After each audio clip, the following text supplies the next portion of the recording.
நாளிலும் தேவனுடைய தூதுக்காக பிலிப்பியர் 2ஆம் அதிகாரம் 7ஐயும் 8ஐயும் தயவு செய்து வாசியுங்க. தம்மை தாமே வெறுமையாக்கி அடிமையின் ரூபம் எடுத்து மனுஷர் சாயலானார்.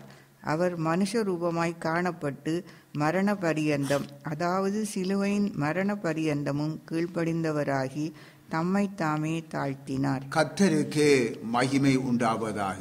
பிலிப்பியர் 2ஆம் அதிகாரம் 7, 8வது வசனங்களிலே இன்றைய தேவதூதுக்காக வாசித்த இந்த வேத பகுதியிலே நம்முடைய ஆண்டவர் இயேசுவின் தாழ்மையின் ஒரு பகுதியாகிய அடிமையின் ரூபம் எடுத்ததை நாங்கள் தியானிப்போம். அடிமையின் ரூபம் எடுத்தார். அடிமை என்றால் யார்? அடிமை ஒரு பகுதி, வேலைக்காரன் என்பது ஒரு பகுதி. ஆகவே வேலைக்காரன் என்றால் அவனுக்கு ஒரு உரிமை ஒன்று இருக்கின்றது. அவனுக்கு வேலை நேரம் என்று ஒன்று குறிப்பிடப்பட்டிருக்கிறது.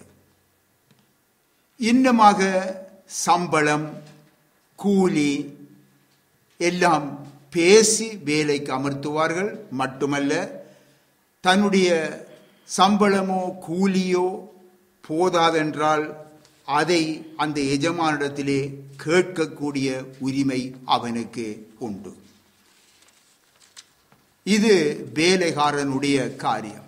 இன்னுமாக பாருங்க, சாப்பாடு சாப்பிடுவதற்கு, ஒரு சிறிது இளைப்பாறுதல் எடுப்பதற்கு அவனுக்கு உரிமை கொடுக்கப்பட்டிருக்கிறது. இப்படியாக வேலைக்காரனுக்கு சில உரிமைகள் உண்டு. ஆனால் ஒரு அடிமைக்கு எந்த ஒரு உரிமையும் கிடையாது. அவன் மற்றவர்களுக்கு பணிவிடை செய்து கொண்டு இருப்பான். அவனுக்கு நான் சாப்பிட நேரம், எனக்கு பசிக்குது, நான் சாப்பிட போகணும், அதெல்லாம் கேட்க முடியாது. அந்த உரிமை கிடையாது. மற்றவர்களிடத்திலே தனக்கு ஏதாவது பணிவிடை கிடைக்கும் என்று எதிர்பார்க்கவும் முடியாது. அப்படி அவன் நினைக்கவும் கூடாது. தன்னுடைய எஜமானுடைய கால்களை கழுவுவது அவனுடைய வேலை. அந்த எஜமானுடைய வீட்டுக்கு வருகிறவருடைய கால்களை கழுவுவது அந்த அடிமையின் வேலை. பிரியமான பிள்ளைகளே, நம்முடைய ஆண்டவர் இயேசு நமக்காக, இந்த மனுக்குலத்துக்காக தம்மை தாமே வெறுமையாக்கி அடிமையின் ரூபம் எடுத்து மனித சாயலானார் என்று சொல்லி எழுதப்பட்டிருக்கிறது அல்லவா? சிலுவையின் மரண பரியந்தமும் தம்மை தாமே அவர் தாழ்த்தினார். தாழ்த்தி இந்த பூமிக்கு இறங்கி வந்தாரே. இதைத்தான் உங்கள் கண்களினாலே, கண்கள் முன்பாக நிறுத்தி நீங்க யோசித்து பாருங்க, தியானித்து பாருங்க. அந்த சூழ்நிலையை, அந்த காரியத்தை எவ்விதமாக வானத்தையும் பூமியையும் படைத்த தேவன் பரிசுத்தர், மகா பரிசுத்தர், தேவ தூதர்களால் எப்பொழுதும் பரிசுத்தர் பரிசுத்தர் என்று ஆராதிக்கப்பட்டு கொண்டிருக்கிறவர், அந்த சராசரங்களையும் படைத்தவர், நம்மையும் படைத்தவர், நமக்காக தம்மை தாமே வெறுமையாக்கினார். எந்த ஒரு மேன்மையும் இல்லை, எல்லாம் தம்மையை வெறுமையாக்கி பரலோக மேன்மையை திறந்து அடிமையின் ரூபம் எடுத்து மனித சாயலாக வந்தார். சிலுவையின் மரண பரியந்தம் தம்மை தாழ்த்தினார் என்று சொல்லியும் பார்க்கிறோம். இதை நீங்கள் உங்கள் கண் முன்பாக நிறுத்தி பாருங்க. நீங்கள் கிறிஸ்துவை போன்ற தாழ்மை உடையவர்களாய் இருக்க வேண்டும் என்பதுதான் தேவனுடைய சித்தம். நீங்கள் கிறிஸ்துவை போன்ற அந்த தாழ்மையை பெற்றுக்கொள்ள அடிமையின் ஆவி உள்ளவர்களாய் நீங்கள் காணப்பட வேண்டும். இன்றைக்கு நான் கிறிஸ்தவன் என்று சொல்லுவதாலோ, நான் இன்றைக்கு தேவனுடைய ஊழியக்காரன் என்று சொல்லி மேன்மை பாராட்டுவதிலோ ஒன்றுமே இல்லை. அது நன்றாக புரிந்து கொள்ள வேண்டும். சில பேர் ஒரு அழகாக ஒரு பாடல் பாடுவார்கள்.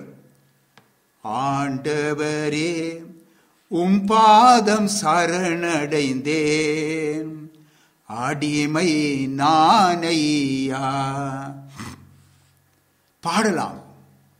ஆனால் ஒரு அடிமையின் ஆவி உள்ளவர்களாய் இருந்துதான் பாடுகிறோமா? இதைத்தான் நாம் கவனிக்க வேண்டும். அருமையான பிள்ளைகளே, நாம் வஞ்சிக்கப்பட்டு விடக்கூடாது. நாம் ஊழியராக இருக்கலாம், சபையிலே இருக்கிற ஒரு விசுவாசிகளாக இருக்கலாம், எல்லோரும் ஆண்டோடைய சீஷர்கள். நமக்குள்ளே இந்த அடிமையின் ஆவி உடையவர்களாய் நாம் இருக்கிறோமா?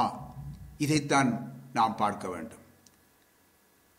பரிசுத்த பைபிளிலே ஒவ்வொரு தேவனுடைய பிள்ளைகள், தேவ ஊழியர்களின் மன கண்களை திறக்கும் ஒரு அற்புதமான ஒரு சம்பவத்தை நாங்கள் இப்பொழுது வாசிக்க போகின்றோம். அதாவது ஒவ்வொரு தேவனுடைய பிள்ளைகள், பைபிளிலே என்ன சொல்லப்படுகிறது? தேவனுடைய பிள்ளைகள், தேவ ஊழியர்களின் மனக்கண்கள் திறக்கப்பட வேண்டும். அதற்கு ஒரு சம்பவம் என்று எழுதப்பட்டிருக்கிறது. வாசிப்போம். நியாயாதிபதிகள் 9ஆம் அதிகாரத்திலே 8 தொடக்கம் 15 வரைக்கும் வாசிப்போம். விருட்சங்கள் தங்களுக்கு ஒரு ராஜாவை அபிஷேகம் பண்ணும்படி போய் ஒலிவ மரத்தை பார்த்து, நீ எங்களுக்கு ராஜாவாயிரு என்றது. அதற்கு ஒலிவ மரம், தேவர்களும் மனுஷரும் புகழுகிற என்னுள்ள என் கொழுமையை நான் விட்டு மரங்களை அரசாள போவேனோ என்றது. ஆமே. கொஞ்சம் பொறுங்க. இது முதலாவது காரியம். பாருங்கள், எழுதப்பட்டிருக்கிற சம்பவம். மரங்கள் என்ன செய்யலாம்? தங்களுக்கு ஒரு ராஜாவை ஏற்படுத்த வேண்டுமாம். ஏற்படுத்த வேண்டும் என்று சொல்லி விரும்பி ஒலிவ மரத்திடத்திலே போகிறது. ஒலிவ மரத்திடத்திலே போய், நீ எங்களுக்கு ராஜாவாய் இரு என்று யார் கேட்கின்றது? மரங்கள் கேட்கிறது. அதற்கு அந்த ஒலிவ மரம் என்ன சொல்லுது? தேவர்களும் மனுஷரும் புகழுகிற என்னில் உள்ள அந்த கொழுமையை நான் விட்டு மரங்களை அரசாள போவேனோ என்று சொல்லி அது கேட்கின்றது. கவனியுங்க, இன்றைக்கு நாம் பூமிக்குரிய கனத்தையும் பதவி ஆசை, முதன்மையான ஆசை, ஆசனம் போன்றவற்றை தேவ ஊழியராயினும் சரி, தேவ பிள்ளைகள் ஏனைய விசுவாச பிள்ளைகளாயினும் சரி நாடுவோமாயின் நமது மேன்மையை அல்லது பிறருக்கு பிரயோஜனமாய் இருப்பதை நாம் இழந்து விடுவோம். அருமையானவர்களே, நன்றாக புரிந்து கொள்ள வேண்டும். ஆகவே நாம் புரிந்து கொள்ள வேண்டிய இந்த சத்தியத்தை தெளிவாக நீங்கள் அறிந்து கொள்ளுங்கள். இரண்டாவது வாசியுங்க. பின்பு அப்பொழுது மரங்கள் அத்தி மரத்தை பார்த்து, நீ வந்து எங்களுக்கு ராஜாவாயிரு என்றது. அதற்கு அத்தி மரம், நான் என் மதுரத்தையும் என் நற்கனியையும் விட்டு மரங்களை அரசாள போவேனோ என்றது. கர்த்தருக்கு மகிமை உண்டாவதாக. பின்பு இந்த மரங்கள் என்ன செய்கிறது? அத்தி மரத்திடத்திலே வருகிறது. அங்கே வந்து, நீ வந்து எங்களுக்கு ராஜாவாய் இரு என்று சொல்லி கேட்கிறது. அப்பொழுது அந்த அத்திமரம் என்ன சொல்லுதாம் என்றால், நான் என் மதுரத்தையும் என் நற்கனியையும் விட்டு மரங்களை அரசாள போவேனோ என்று சொல்லி அங்கே சொல்லுகின்றது. ஆம், கவனியுங்க அருமையானவர்களே, நாம் பூமிக்குரிய பதவி ஆசைகள், கனம், மனுஷருடைய கனம், முதன்மையான ஆசனம், இவைகளை நாம் நாடுவோமாயின் அருமையானவர்களே, நம்முடைய இனிமையான அந்த நற்கனியையும், நம்மிலே இருக்கிற அந்த நற்கனியையும், ஆவியின் கனியையும் நாம் நிச்சயமாக இழந்து போவோம். இன்றைக்கு பாருங்க, இன்றைக்கு நாம் ஊழியர்களாய் இருக்கிறோம். இன்றைக்கு நாம் என்ன செய்கிறோம்? மனுஷருடைய கனத்தை நாம் விரும்புகிறோம் அல்லவா?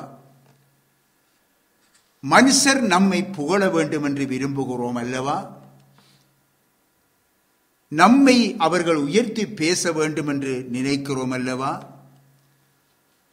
அல்லது நான் ஒரு உயர்ந்த ஸ்தானத்திலே இருக்கிறவன், மற்றவர்கள் எல்லாரும் நமக்கு கீழ்பட்டிருக்கிறார்கள் என்ற ஒரு பெருமை நமக்குள்ளே இருக்கிறது அல்லவா? இன்னுமாக இந்த உலகத்தார் போன்று பாருங்கள், தேவனுடைய சமூகத்திலே நின்று பொன்னாடை போர்த்துவதை எல்லாம் ஏற்றுக்கொள்ளுகிறோம் அல்லவா?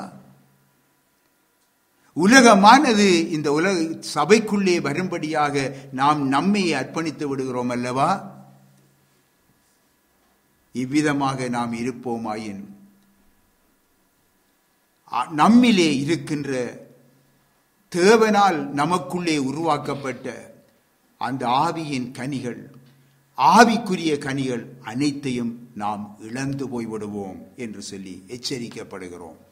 சரி, மூன்றாவதாக வாசிப்போம். அப்பொழுது மரங்கள் திராட்சை செடியை பார்த்து, ஆம், இப்பொழுது திராட்சை செடியை பார்த்து, நீ வந்து எங்களுக்கு ராஜாவா இரு என்றது. ஆம்.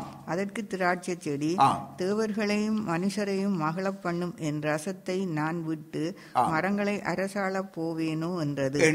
இப்பொழுது பாருங்க, முதலாவது இந்த மரம் தங்களுக்கென்று ஒரு ராஜாவை ஏற்படுத்த வேண்டும் என்ற அந்த விருப்பத்தோடு போய் ஒலிவ மரத்திலே கேட்டது, எங்களுக்கு நீ ராஜாவாயிரு. அந்த ஒலிவ மரம் மறுத்து விட்டது. அதன் பிற்பாடு அத்தி மரத்திடம் வந்தது. அத்தி மரத்திடத்திலே கேட்டது, எங்களுக்கு நீ ராஜாவாயிரு. அந்த அத்தி மரமும் மறுத்து விட்டது. இப்பொழுது இந்த மரங்கள் என்ன செய்கிறது? மரம் போயிட்டு திராட்சை செடியினிடத்திலே போய் நீ வந்து எங்களுக்கு ராஜாவாயிரு என்று சொல்லி கேட்குது. அப்பொழுது அந்த திராட்சை செடி சொல்லுகிறது, தேவர்களையும் மனுஷர்களையும் மகிழ பண்ணுகிற என்னுடைய ரசம் என்று சொல்லுகிறோம். ஆம், அருமையானவர்களே, இங்கே நாங்கள் பார்க்கிறோம், இஸ்ரவேலிலே நாங்கள் பார்க்கும் பொழுது அங்கே திராட்சை செடி ஒவ்வொரு வீடுகளிலையும் வளர்ப்பார்கள். திராட்சை பழம், அதிலே செய்யப்படுகிற அந்த ரசம் தான் அவர்களுக்கு ஒரு முக்கியமான நாட்களுக்கு தேவையாயிருக்கிறது. ஆம், அருமையானவர்களே, ஆகவே இந்த திராட்சை செடி அது பார்த்து சொல்லுகிறது, தேவர்களையும் மனுஷரையும் மகிழ பண்ணுகிற என் ரசத்தை விட்டு மரங்களை அரசாளப் போவேனோ என்று சொல்லி அதுவும் நிராகரித்து விடுகிறது. ஆம், அருமையானவர்களே, நாம் இந்த பூமிக்குரிய கனம், மகிமை, பதவி ஆசை, முதன்மையான ஆசனம், மனுஷருடைய வந்தனங்கள், இவைகளை எல்லாம் நாம் விரும்பி நாங்கள் அதிலே நாங்கள் பிரியப்பட்டு வாழ்வோமாயின், அருமையானவர்களே, நாம் மனுஷரிடத்திலே தேவனை பற்றி கூறுகின்ற காரியங்களில் நாங்கள் அந்த தன்மையை நாங்கள் இழந்து போய்விடுவோம்.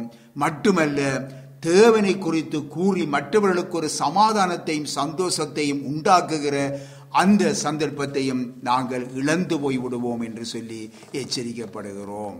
அந்த பாக்கியத்தை நாம் இழந்து போய்விடுவோம். சரி, அடுத்ததாக வாசிப்போம்.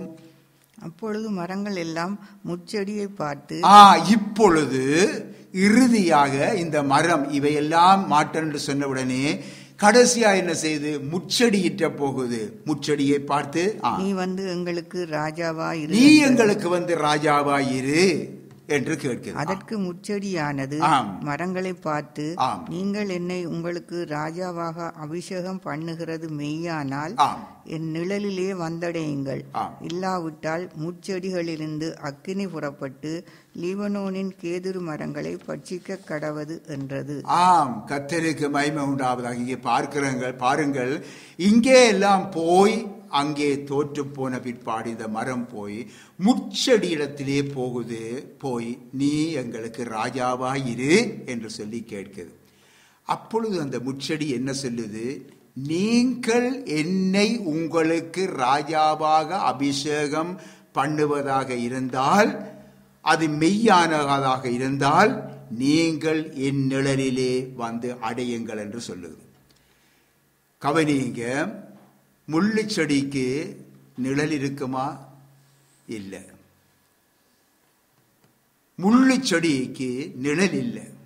அதுல யாருமே நிழலை காண முடியாது. சரி, கனிகள் இருக்குதா? மனுஷன் புசிக்கக்கூடிய கனிகள் இருக்குதா? இல்லை. பூக்கள் இருக்குதா? இல்லை. நிழல் தரும் இலைகள் இருக்குதா? இல்லை. முள்ளு மட்டும்தான் இருக்கும், முட்செடி. மற்ற எதுவுமே மனுஷனுக்கு பிரயோஜனப்படாது. ஆகவே பிரியமானவர்களே, அது கேட்கின்ற காரியம் என்ன சொல்லுகிறது? உங்களுக்கு நான் ராஜாவாக இருக்க விரும்புறது உண்மையானால் நீங்கள் என் நிழலிலே வந்து அடையுங்கள். இல்லாவிட்டால் முச்சடியில் இருந்து அக்கினி புறப்பட்டு லீபனோனின் கேதுரு மரங்களை பட்சிக்க கடவது என்று சொல்லி அந்த முள் செடி சொல்லுகிறது.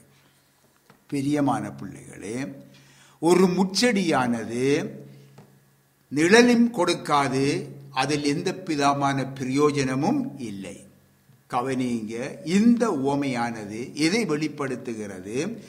இந்த உலகத்திலே கனத்தையும் மகிமையையும் புகழ்ச்சியையும் மேன்மையையும் ஸ்தானத்தையும் முதன்மையான இடங்களையும் மனித வந்தனங்களையும் முதன்மையான ஆசனங்களையும் விரும்பி தேடுகிறவர்கள் இந்த முள்செடியை போன்றவர்களே. நன்றாக புரிந்து கொள்ளுங்கள், தேவன் வெளிப்படுத்தி இருக்கிறார். இந்த முள்செடியை போன்றவர்களே அன்றி வேறு எந்த வகையிலும் அவர்கள் மேன்மையானவர்கள் இல்லை. மனித புகழ்ச்சிகளை மேன்மைகளை நாடி தெரிவர்கள் மட்டுமல்ல, முதன்மையான இடங்களை முதன்மையான ஆசனங்களை விரும்புகிறவர்கள், மனித கனத்தை விரும்புகிறவர்கள். இவர்கள் இந்த முட்செடியை போன்றவர்கள். ஆகவே அவர்கள் வேறு எந்த விதத்திலும் கனம் பெற்றவர்கள் அல்ல. பிரியமான பிள்ளைகளே, ஒரு முறை எமது சபைக்கு ஒரு ஊழியர் வந்திருந்தார். உண்மையான ஒரு சம்பவம் ஞாபகம் வருகிறது. அவர் வந்து ஆராதனை தொடங்குவதற்கு முன்பாக வந்து நம்மிடத்திலே கேட்டார், பாஸ்டர், இந்த சபையாருக்கு என்னை அறிமுகப்படுத்தும் பொழுது என்னை பிஷப் என்று அறிமுகப்படுத்துங்க, நான் பிஷப் என்றார். அதற்கு நாம் திட்டமாக மறுத்துவிட்டோம். ஒரு மனிதனுடைய மேன்மைப்படுத்துகிற இடமல்ல தேவனுடைய சபை, கர்த்தருடைய சபை இது. அது அரசியல் மேடைகள் இருக்குது, வேறு மனிதருடைய மேடைகள் இருக்குது, கர்த்தருடைய இடமல்ல. ஆகவே நான் அவருக்கு சொன்னேன், அதை மறுத்துவிட்டு சொன்னேன், நீங்கள் இன்ன சபையில நீங்கள் ஒரு பாஸ்டராக இருக்கிறீங்க என்று சொல்லி நான் அறிமுகப்படுத்துகிறேன் என்று சொன்னேன். ஆனால் அவருக்கு அது திருப்தி இல்லை. என்றாலும் ஏதோ தலையை அசைத்துவிட்டு இன்னும் ஒரு காரியத்தை என்னிடத்திலே கேட்டார். அதாவது, பாஸ்டர், எனக்கு வெளிநாடுகளில் எல்லாம் பலவிதமான கிளை சபைகள் இருக்கிறது, இவைகளை குறித்து கூறி நீங்கள் என்னை அறிமுகப்படுத்துங்கள் என்றார்.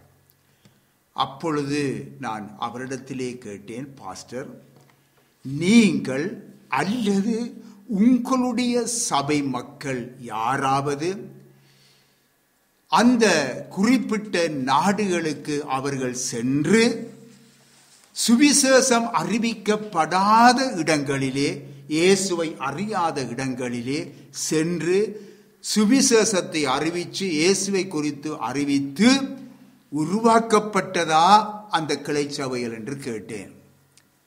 அவர் சொன்னார், இல்லை பாஸ்டர் என்றார். அப்படியாயின் நான் அவரிடத்திலே கேட்டேன், அப்படியாயின் அவை உங்கள் கிளை சபைகள் என்று எந்த அடிப்படையிலே நீங்கள் கூறுகிறீர்கள் என்று கேட்டேன். அவரால் எந்த பதிலும் சொல்ல முடியவில்லை. அருமையானவர்களே, பின்பு நான் சொன்னேன், பாஸ்டர், அது எல்லாவற்றையும் விட்டு நீங்க தேவண்ட சமூகத்தில் வந்துக்கிறீங்க, தேவனுடைய ஊழியக்காரன், தேவனுடைய காரியங்களை பேசுங்க என்று சொல்லிவிட்டேன். அதன் பிற்பாடு அவர் சபையிலே தேவனுடைய வார்த்தையை அவர் சபையிலே கொடுத்து அவர் சந்தோஷமாய் இந்த இடத்தை விட்டு சென்றார். அருமையான பிள்ளைகளே, நாம் முச்செடியாக மாறிவிடக் கூடாது. நாம் முச்செடியாய் இருக்கும்படி தேவன் நம்மை தெரிந்து கொள்ளவில்லை. கிறிஸ்துவை போன்ற தாழ்மை, அதாவது அடிமையின் ரூபமாய் காணப்பட வேண்டும். எப்பொழுதும் மற்றவர்களுக்கு ஒரு பணிவிடை செய்கிறவர்களாய் ஒவ்வொரு தேவ பிள்ளைகளும் சரி, ஊழியர்களும் காணப்பட வேண்டும். அருமையானவர்களே, பாருங்கள், அடிமைக்கு அடிமையாக இருக்க மனப்பூர்வமாக நம்மை ஒப்புக் கொடுக்க வேண்டும். நான் ஒரு அடிமை, நீங்கள் ஒரு அடிமை, ஒவ்வொருவரும் ஒரு அடிமை. ஆகவே அடிமையானவன் அடிமைகளுக்கு தொண்டு செய்கிறவனாக காணப்பட வேண்டும். அதுதான் கிறிஸ்து நமக்கு கற்பித்து தந்திருக்கின்ற மாதிரி. வருடத்திலே ஒரு முறை வரும் இந்த கால் கழுவுதல் சடங்கென்று சொல்லி, சடங்காச்சாரம் என்று சொல்லி கிறிஸ்தவ மதங்களிலே அங்கே காணப்படுகின்றது. அது வருஷத்திலே ஒருக்கா வரும். அதிலே கால்களை கழுவுகிறது. அதை என்ன செய்கிறார்கள்? இன்றைய காலங்களிலே சில ஆவிக்குரிய சபைகள், நாங்கள் மறுபடியும் பிறந்தவர்கள் என்று சொல்லுகிற சபைகளில் கூட இன்றைக்கு இந்த நாட்களிலே கால்களை கழுவி, மற்றவருடைய கால்களை கழுவி மீடியாக்களிலே தங்களை விளம்பரப்படுத்தும் ஒரு முச்செடியாக சிலர் இன்றைக்கு காணப்படுகிறார்கள். ஆகவே கர்த்தருடைய வார்த்தை என்ன தெரியுமா? இந்த ஆவிக்குரிய சபைகள் மனம் திரும்ப வேண்டும். மற்றவர்களை மனம் திரும்ப அழைக்கிற சபைகள் அவர்கள் தாங்கள் மனம் திரும்ப வேண்டும். எபிரேயர் 1 அதிகாரத்திலே 14 வசனத்தை தயவு செய்து வாசிங்க. ரட்சிப்பை சுதந்தரிக்க போகிறவர்களின் நிமித்தமாக ஊழியம் செய்யும் படிக்கு அவர்கள் எல்லோரும் அனுப்பப்படும் பணிவிடை ஆவிகளாய் இருக்கிறார்கள் அல்லவா? ஆம், அனுப்பப்படும் பணிவிடை ஆவிகளாய் இருக்கிறார்கள் அல்லவா? ஆம், அருமையானவர்களே, பரலோக தூதர்கள் பணிவிடை ஆவிகள் என்று சொல்லி அங்கே சொல்லப்பட்டிருக்கிறது. பணிவிடை ஆவிகள். மீண்டும் தெளிவாக கூறுகின்றேன், இவர்களது பணி என்ன? ஆளுகை செய்வது அல்ல, பணிவிடை செய்வதுதான் இந்த தூதர்களின், பரலோக தூதரின் ஆளுகைகளாக அவர்களுடைய கடமையாக இருக்கிறது. தேவ ஊழியரே, நீங்கள் உங்களை ஆராய்ந்து பாருங்க. தேவ ஜனங்களே, நீங்கள் ஒவ்வொருவரும் உங்களை ஆராய்ந்து பாருங்கள். நீங்கள் ஆளுகை உள்ளவர்களா அல்லது பணிவிடைக்காரரா? இதை நீங்கள் தெரிந்து கொள்ள வேண்டும். விழுந்து போன தூதர்கள் தங்களுக்கு ஆராதனையையும் கனத்தையும் உரிமையையும் கோருகிறார்கள். யாரது? விழுந்து போன தூதர்கள், பிசாசானவன்.